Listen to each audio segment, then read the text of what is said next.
स्वागत है जी। सो यूरोप घूमण वालिਆਂ ਲਈ ਅੱਜ ਦਾ ਸ਼ੋਅ ਬੜਾ ਇੰਪੋਰਟੈਂਟ ਹੈ। यूरोप ਦੇ ਟੂਰਿਸਟ ਵੀਜ਼ਾ ਦੀ ਗੱਲ ਕਰਾਂਗੇ।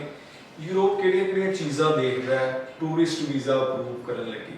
ਸ਼ੋਰਟ 100% यूरोप ਦਾ ਟੂਰਿਸਟ ਵੀਜ਼ਾ ਹਾਸਲ ਕਰਨ ਲਈ ਤੁਹਾਡੇ ਪ੍ਰੋਫਾਈਲ ਦੇ ਵਿੱਚ ਕਿਹੜੀਆਂ ਚੀਜ਼ਾਂ ਜ਼ਰੂਰੀ ਹੋਣੀਆਂ ਚਾਹੀਦੀਆਂ ਨੇ। ਅੱਜ ਦੇ ਸਾਡੇ ਗੈਸਟ ਨੇ ਵੀਜ਼ਾ ਆਫਿਸ ਤੋਂ ਸੀਨੀਅਰ ਕੰਸਲਟੈਂਟ ਸਨੇਹਾ ਸ਼ਰਮਾ ਜੀ, ਬਹੁਤ ਬਹੁਤ ਸਵਾਗਤ ਹੈ। ਸਤਿ ਸ਼੍ਰੀ ਅਕਾਲ ਜੀ।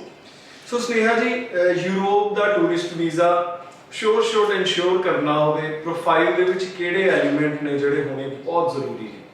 ਸਰ ਦੇਖੋ, ਪਹਿਲੇ ਤਾਂ ਯੂਰਪ ਦਾ ਜਿਹੜਾ ਵੀਜ਼ਾ ਹੈਗਾ ਉਹ 26 ਕੰਟਰੀਜ਼ ਦਾ ਲੱਗਦਾ ਹੈ ਐਂਡ ਸਭ ਤੋਂ ਮੇਨ ਚੀਜ਼ ਕੀ ਹੈ, ਯੂਰਪ ਇੱਕ ਟੂਰਿਸਟ ਪਲੇਸ ਹੈ। ਸੋ ਟੂਰਿਸਟ ਲਈ ਇੱਕ ਬੈਸਟ ਪਲੇਸ ਆ ਔਰ ਸਭ ਤੋਂ ਮੇਨ ਹੋਰ ਕੀ ਗੱਲ ਹੈ, ਇੱਕ ਬਹੁਤ ਹੀ ਅੱਛੀ ट्रैवल हिस्ट्री बनती है। क्योंकि मेरे को ना सब तो पहले तो क्वेश्चनिंग सब तो ज़्यादा ये आती है, मैम असं सिंगापुर मलेशिया थाईलैंड ये कंट्रीज च ट्रैवल आता, साड़ी की ट्रैवल हिस्ट्री अच्छी है, उन्होंने असी ट्रैवल हिस्ट्री काउंट ही नहीं करते क्योंकि वो ईजी वीज़ाज आ, ऑन अराइवल वीज़ाज है।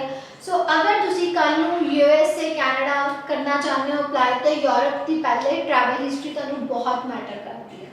सैकेंड उन्होंने शॉर्ट वीज़ा कितना है। शॉर्ट वीज़ा इसलिए हैगा वा क्योंकि डॉक्यूमेंट बेस्ड वीज़ा हैगा वा। सो जेड़े लोग अप्लाई कर रहे हैं उन्होंने प्रोफाइल मीनस प्रोफाइल तो की गल आप करांगे। प्रोफाइल मीनस कि तुहाडा सोर्स ऑफ इनकम गुड होना चाहिए, तुहाडे को अपने सारे डॉक्यूमेंट्स होने चाहिए कि तुहाडी अर्निंग कित्थों और तुहाडे को अच्छी फंडिंग होनी चाहिए कि तुसी एक ट्रिप नू अफोर्ड कर सकते। सो ट्रैवल हिस्ट्री ਦੇ ਨਾਲ ਇੱਕ अर्निंग ਤੋਂ ਇਲਾਵਾ ਦੋ ਮੇਨ ਪੁਆਇੰਟ ਹੋ ਗਏ, ਇਹਨਾਂ ਤੋਂ ਇਲਾਵਾ ਹੋਰ ਕਿਹੜੀਆਂ ਚੀਜ਼ਾਂ ਜਿਹੜੀਆਂ ਮੈਟਰ ਕਰਦੀਆਂ? ਸਰ ਦੇਖੋ, ਥਰਡ ਮੈਟਰ ਕਰਦਾ ਹੈ ਕਿ ਤੁਸੀਂ ਫਾਈਲ ਦੀ ਪ੍ਰੈਜੈਂਟੇਸ਼ਨ ਕਿੱਦਾਂ ਕਰ ਰਹੇ ਹੋ। ਕਿਉਂਕਿ ਬਹੁਤ ਮੈਂ ਕਈ ਵਾਰ ਜਦੋਂ ਕਲਾਇੰਟਸ ਨਾਲ ਮਿਲਦੀ ਹਾਂ ਤਾਂ ਉਹਨਾਂ ਦੀ ਬੜੀ ਅੱਛੀ ਪ੍ਰੋਫਾਈਲ ਹੁੰਦੀ ਆ ਔਰ ਮੇਨ ਕਿੱਥੋਂ ਲੋਕੀ ਲੈਕ ਕਰਦੇ ਆ, ਉਹਨਾਂ ਕੋਲ ਫੰਡਸ ਤਾਂ ਹੁੰਦੇ ਆ ਬਟ ਉਹਨਾਂ ਦਾ ਸੋਰਸ ਆਫ ਇਨਕਮ ਕਲੀਅਰ ਨਹੀਂ ਹੁੰਦਾ ਐਂਡ ਸੈਕਿੰਡ ਉਹਨਾਂ ਦੀ ਕਵਰਿੰਗ ਲੈਟਰ ਸਟਰੋਂਗ ਨਹੀਂ ਹੁੰਦੀ क्योंकि ऑफिसर को इतना टाइम नहीं हैगा कि वो एक डॉक्यूमेंट देखे। सो कवरिंग लेटर बहुत मैटर करती है, ताड़ा पर्पस ऑफ विजिट की हैगा वा, की ताड़ा सोर्स ऑफ इनकम हैगा, की ताड़ा फैमिली दे टैक्स उत्थे हैगे। सो कवरिंग लेटर ते जरूर वर्क करो। सो स्नेहा जी, कवरिंग लेटर ਦੇ ਵਿੱਚ ਕਿਹੜੇ-ਕਿਹੜੇ ਮੇਨ ਕੰਟੈਂਟ ਹੁੰਦੇ ਆ? ਐਕਸਪਰਟ ਦੀ ਜ਼ਰੂਰਤ ਹੁੰਦੀ ਹੈ ਕਵਰਿੰਗ ਲੈਟਰ ਬਣਾਉਣ ਵਾਸਤੇ। देखो सर, एक्सपीरियंस तो काउंट करता ही है, ठीक है। मैं बहुत बार देखा वा कि covering letter to the point होंदी है। टू दी पॉइंट देखो, एप्लीकेशन फॉर्म और कवरिंग लेटर दो बेस आ, डॉक्यूमेंटेशन तो बाद की गल हैगी है। सो कवरिंग लेटर च तुहाडियां 3-4 चीज़ां तो बहुत ही क्लीयर होनी चाहिए। फर्स्ट कि तुहाडा की सोर्स ऑफ इनकम आ, की तुहाडा पर्पस ऑफ विजिट की हैगा वा और तुसी वापस क्यों आना वा एंड तुहाडा सारा फाइनैंशियल ਉਹਦੇ ਵਿੱਚ कवर जरूर करो क्योंकि कई बार ਅਸੀਂ फाइनैंशियली कवर नहीं करते हैं।